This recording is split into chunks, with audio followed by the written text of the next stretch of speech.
అంటే ఇంట్లో parents behaviour కూడా పిల్లల మీద చాలా ఎఫెక్ట్ పడుతుంది. So if they are keep on arguing or shouting each other, so అది కూడా పిల్లల మీద చాలా ఎఫెక్ట్ పడుతుంది. అంతే కదా. ఇప్పుడు ఏంటంటే కాన్ఫ్లిక్ట్స్ ఇంట్లో ఉంటాయి, కానీ అవి ఏ రేంజ్ లో ఉంటాయి అనేది, ఎవరింట్లో అయినా చిన్న చిన్నగా గొడవలు అవుతాయి, ఇష్యూస్ అవుతాయి, కానీ అవి రోజు అవుతున్నాయి, అవి ఎంత పెద్ద ఎత్తున అవుతున్నాయి, అవి కూడా చాలా ఇంపార్టెంట్. ఓకే, ఇప్పుడు పెద్ద పెద్దగా గొడవలు అవుతున్నాయి, ఇవన్నీ అవుతున్నాయి అంటే వాళ్ళు అవే చూసి పెరుగుతారు. అండ్ ఇళ్లలో ఒకవేళ ఫిజికల్ అబ్యూస్ చాలా జరుగుతుంది అంటే వాళ్ళకి అది అనిపిస్తుంది ఇది నార్మలే, కొట్టడం అవి ఇవి కూడా నార్మలే. So they will do out side. They will do outside. If you're not monitoring, that's what they would do, no? ఇప్పుడు చాలాసార్లు మేము చూసాం కొన్ని ఇన్సిడెంట్స్ లో వేర్ ఇలా గొడవలు అవుతున్నాయి అనేసి కొంతమంది పిల్లలు అందరూ డిసైడ్ అయిపోయి బట్టలు ప్యాక్ చేసుకుని వాళ్ళు వెళ్ళిపోదాం ఇంటి నుంచి అనుకో డిసైడ్ అయ్యారు. సో 8 o'clock 9 o'clock కలుద్దాము, అందరము ప్యాక్ చేసేసుకుందాం, మీ ఇంట్లోంచి వెళ్ళిపోదాం, వీళ్ళు ఎలా అవుతాయి. సో వాళ్ళు ప్యాక్ చేసేసుకుని బట్టలు రెడీగా ఉండి ఈ టైంకి ఈ డే వెళ్ళిపోతాము అని ఫిక్స్ అయ్యేంత వరకు వీళ్ళు ఎవరికి కూడా తెలీదు వీళ్ళు ఏం చేస్తున్నారు, ఏం మాట్లాడుకుంటున్నారు, ఎలా యూనో ఈ గ్రూప్ ఆఫ్ కిడ్స్ బయలుదేరారు. సో ఇలాంటి ఇన్సిడెంట్స్ చాలా ఉంటాయి అన్నమాట. సో సైకలాజికల్ బిహేవియర్ పిల్లల్ది ఖచ్చితంగా పేరెంట్స్ బాధ్యత. పిల్లల్ది అన్నప్పుడు అంతే కదా. ఇప్పుడు వాళ్ళకి ఎస్పెషల్లీ ఇంట్లో వన్ ఆఫ్ ద సైకలాజికల్ గా వాళ్ళు ఫస్ట్ మెయిన్ అని నేను చెప్తాను, మెయిన్ మాత్రం రోల్ ఇంట్లో ప్లే అవుతుంది. సో అంటే మనం ఇప్పుడు చూసుకున్నట్లయితే ఇప్పుడు బోత్ వైఫ్ అండ్ హస్బెండ్స్ జాబ్కి వెళ్ళిపోతున్నారు. సో పిల్లల్ని అక్కడ డే కేర్స్లోనో లేకపోతే స్టడీ అవర్స్ అని లేకపోతే ట్యూషన్స్ అని పంపించేస్తుంటాం. ఇంట్లో ఉన్నంతసేపు they are engaging with mobiles and all.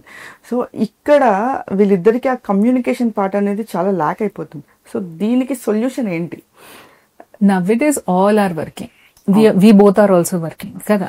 So yes ఉంటుంది gap, we cannot be there, but at the same time ఆ కిడ్స్ కూడా ఎలాగో మార్నింగ్ నుంచి ఈవినింగ్ వరకు ఇంట్లో ఉండరు. వచ్చిన తర్వాత వన్ పార్ట్ ఇస్ అకాడమిక్స్, ఏవో గేమ్స్ అవి. వీటి వల్ల ఇంత బిజీగా ఉండడం వల్ల పిల్లల్లో ఏమన్నా ఇష్యూస్ వస్తాయంటే అలా ఏమీ ఉండదు. బోత్ పేరెంట్స్ వర్కింగ్ వల్ల ఇష్యూస్ అలా ఏముండవు. అలా అంటే టైం స్పెండ్ చేయగలగాలి. Ya, it is not about quantity, it is about quality and what we are talking in that limited amount of time. ఇప్పుడు అందరు పేరెంట్స్ వరల్డ్ వైడ్ అందరు పేరెంట్స్ బిజీగానే ఉన్నారు. ఇప్పుడు అందరూ బిజీగా ఉన్న మొత్తం పిల్లలు డ్యామేజ్ అయిపోవాలి, అలా ఉండదు. ఏంటంటే ఆ దొరికిన కొంచెం టైంలో మనం ఏం మాట్లాడుతున్నాము, ఆర్ వి అవేర్ కి వాళ్ళ లైఫ్ లో ఏం జరుగుతుంది, వీళ్ళు ఎప్పుడు వెళ్ళారు, ఎప్పుడు వచ్చారు, ఎవరితో ఫ్రెండ్షిప్ చేశారు, ఎవరింటికి వెళ్ళేసి వచ్చారు, ఇవాళ ఏమైంది క్లాస్ లో, ఇది కనుక్కోవటానికి, ఇది అవేర్ ఉండటానికి పెద్ద టైం పట్టదు.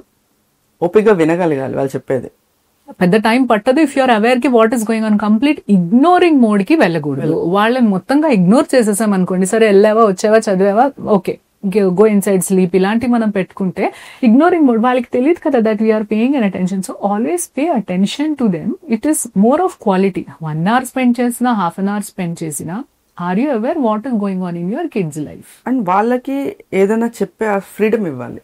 డెఫినెట్లీ స్పేస్, దాన్నే మేము సేఫ్ స్పేస్ అంటాం అన్నమాట. వచ్చి ఓకే, పిల్లలందరూ కూడా తప్పులు చేస్తారు, నేను బై మిస్టేక్ గా వేరే వాళ్ళ పెన్సిల్ బాక్స్ తెచ్చేసాను అని చెప్తారు. కొన్నిసార్లు వాళ్ళది నచ్చి తెచ్చేసి ఉంటారు. ఇది అందరు పిల్లల్లో మనం చూస్తాం. మోస్ట్ ఆఫ్ ద కిడ్స్ నచ్చి, ఇప్పుడు వెంటనే వాళ్ళని కొట్టేసో, వాళ్ళు అనేసి నువ్వు దొంగవి ఇలా లేబుల్ చేసేసే.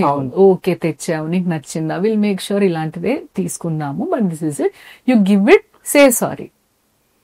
సో స్లోగా అనమాట. ఏంటంటే ఆ సేఫ్ స్పేస్ నేను వచ్చి చెప్పొచ్చు. చాలాసార్లు పిల్లల్లో కూడా if they are going through any kind of abuse, if it is sexual abuse or physical abuse outside, వాళ్ళు వచ్చి ఇళ్ళలో చెప్పరు, గర్ల్స్ కానీ బాయ్స్ కానీ. ఇప్పుడు మోస్ట్లీ ఎందుకు అని అంటే ఫస్ట్ బ్లేమ్, నువ్వేదో చేస్తుంటావు, that's why they are doing it, నీదే క్యారెక్టర్ బ్యాడ్ కాబట్టి, నువ్వే వాళ్ళందరినీ చూసి నవ్వావు, నీకు చెప్పా వాళ్ళతో వెళ్ళొద్దని, ఇలా అనేసరికి వాళ్ళకి తెలుసు ఇలా అంటారని. ఎందుకంటే చిన్న చిన్న వాటికి అనేసి ఉంటాం ఆల్రెడీ. సో ఈ పెద్దది వచ్చి చెప్తే కూడా అలా రియాక్ట్ అవుతారేమో అనుకుంటారు వాళ్ళు.